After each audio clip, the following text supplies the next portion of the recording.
Class 10 maths ವಾಸ್ತವ ಸಂಖ್ಯೆಗಳು real numbers ಪ್ರಮೇಯ 1.2 ಥಿಯರಮ್ 1.2 ಒಂದು ಅವಿಭಾಜ್ಯ ಸಂಖ್ಯೆ ಪಿಯು ಎ ಸ್ಕ್ವೇರನ್ನು ಭಾಗಿಸಿದರೆ ಆಗ ಪಿಯು ಎಯನ್ನು ಭಾಗಿಸುತ್ತದೆ.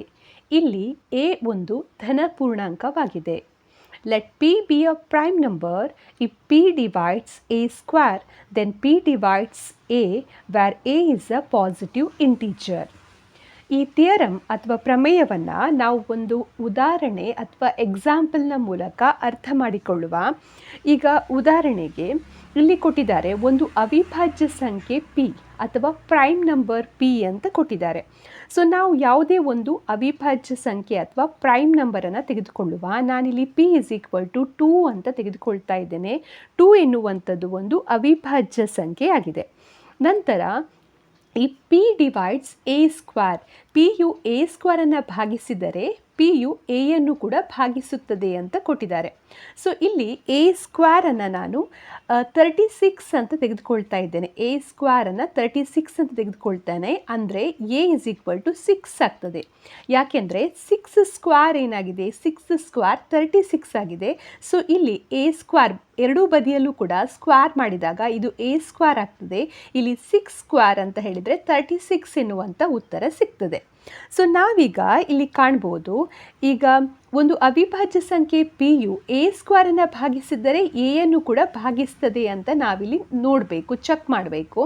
ಸೊ ಇಲ್ಲಿ ಪಿ ಅಂತ ನಾನು 2 ಅಂತ ತೆಗೆದುಕೊಂಡಿದ್ದೇನೆ. ಸೊ ಹಾಗೆ ಎ ಸ್ಕ್ವೇರನ್ನು 36 ಅಂತ ತೆಗೆದುಕೊಂಡಿದ್ದೇನೆ. ಸೊ 36 ಭಾಗಿಸು ಡಿವೈಡೆಡ್ ಬೈ 2 ಅಂತ ಮಾಡ್ತಾ ಇದ್ದೇನೆ. ಸೊ ಇದು ಎಷ್ಟು ಸಲ ಭಾಗಿಸಲ್ಪಡ್ತದೆ? 2 1s are 3, ಹಾಗೆ 16 ಅಂದರೆ 2 18s are 36, ಇದು ಪೂರ್ಣವಾಗಿ ಭಾಗಿಸಲ್ಪಡ್ತದೆ. ಹಾಗೆ ಇಲ್ಲಿ 6 ಇದೆ. ಈ 6ಅನ್ನು ಕೂಡ ನಾವು 2 ಇಂದ ಭಾಗಿಸ್ಬೋದು. 2 3s are 6. ಸೊ ನೀವಿಲ್ಲಿ ಕಾಣ್ಬೋದು, ಈ ಅವಿಭಾಜ್ಯ ಸಂಖ್ಯೆ 2 ಎನ್ನುವಂಥದ್ದು ಎ ಸ್ಕ್ವೇರಿಂದ ಭಾಗಿಸ್ತಾ ಇದೆ.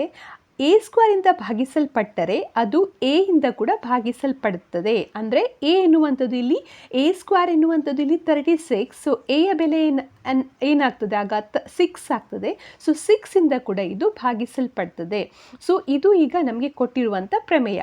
ಹಾಗೆ ಇನ್ನೊಂದು ಎಕ್ಸಾಂಪಲ್ನ ಮೂಲಕ ಇದನ್ನು ಅರ್ಥ ಮಾಡಿಕೊಳ್ಳುವ. ಈಗ ಉದಾಹರಣೆಗೆ ನಾನೊಂದು ಅವಿಭಾಜ್ಯ ಸಂಖ್ಯೆ ಪಿ ಇಸ್ ಈಕ್ವಲ್ ಟು ಅಥವಾ ಪ್ರೈಮ್ ನಂಬರ್ 5 ಅನ್ನು ತೆಗೆದುಕೊಳ್ತೇನೆ. ಹಾಗೆ ಎಯ ಬೆಲೆಯನ್ನು 8 ಆಗಿ ತೆಗೆದುಕೊಳ್ತೇನೆ. ಆಗ ಎ ಸ್ಕ್ವೇರ್ ಏನಾಗ್ತದೆ, 8 ಸ್ಕ್ವೇರ್ ಅಂತ ಹೇಳಿದರೆ 64 ಆಗ್ತದೆ. ಸೊ ಈಗ ಇದು ಭಾಗಿಸಲ್ಪಡ್ತದ ಅಂತ ನೋಡುವ. ಸೊ ಮೊದಲಿಗೆ ನಾವೇನು ಮಾಡಬೇಕು, ಎ ಸ್ಕ್ವೇರಿಂದ ಪಿ ಭಾಗಿಸಲ್ಪಡ್ತದ ಅಂತ ನೋಡಬೇಕು. ಸೊ ಎ ಸ್ಕ್ವೇರ್ ಅಂತ ಹೇಳಿದರೆ 64 ಡಿವೈಡೆಡ್ ಬೈ 5. ಸೊ ಇಲ್ಲಿ ಇದು ಭಾಗಿಸಲ್ಪಡುವುದಿಲ್ಲ. ಯಾಕೆಂದರೆ ಇಲ್ಲಿ ಭಾಗಿಸಿದಾಗ 5 12s are 60, 4 ನಮಗೆ ರಿಮೈಂಡರ್ ಆಗಿ ಉಳಿತದೆ. ಸೊ ಹಾಗಾಗಿ ಇದು ಪೂರ್ಣವಾಗಿ ಭಾಗಿಸಲ್ಪಡುವುದಿಲ್ಲ.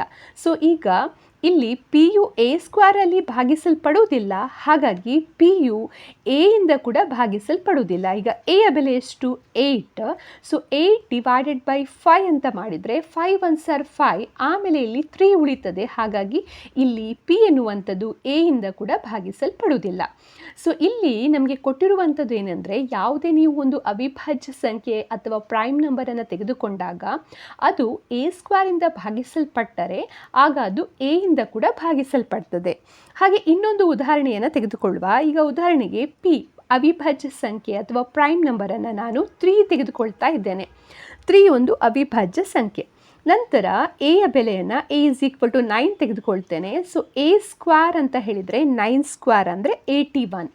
ಸೊ ಈಗ ಇಲ್ಲಿ ಪಿ ಎನ್ನುವಂಥದ್ದು ಎ ಸ್ಕ್ವೇರಿಂದ ಭಾಗಿಸಲ್ಪಡ್ತದ. 81 ಡಿವೈಡೆಡ್ ಬೈ 3 ಅಂತ ಮಾಡಿದಾಗ 3 2s are 6, ಹಾಗೆ 21. So 3 7s are 21. ಸೊ ಇದು ನೇರವಾಗಿ ಪೂರ್ಣವಾಗಿ ಭಾಗಿಸಲ್ಪಡ್ತದೆ. ಅದರ ಅರ್ಥ ಏನು, ಪಿ ಎನ್ನುವಂಥದ್ದು ಎ ಸ್ಕ್ವೇರಿಂದ ಭಾಗಿಸಲ್ಪಡ್ತಾ ಇದೆ. ಸೊ ಪಿ ಎನ್ನುವಂಥದ್ದು ಎ ಸ್ಕ್ವೇರಿಂದ ಭಾಗಿಸಲ್ಪಟ್ಟರೆ ಅದು ಎ ಇಂದ ಕೂಡ ಭಾಗಿಸಲ್ಪಡ್ತದೆ. ಅಂದರೆ 9/3 ಅಂತ ಮಾಡಿದಾಗ ಇಲ್ಲಿ ನೀವು ಕಾಣ್ಬೋದು 3 1s are 3, 3 3s are 9. So ಇದು ಕೂಡ ಪೂರ್ಣವಾಗಿ ಭಾಗಿಸಲ್ಪಡ್ತದೆ. ಸೊ ಇದು ಥಿಯರಮ್ ಅಥವಾ ಪ್ರಮೇಯ 1.2.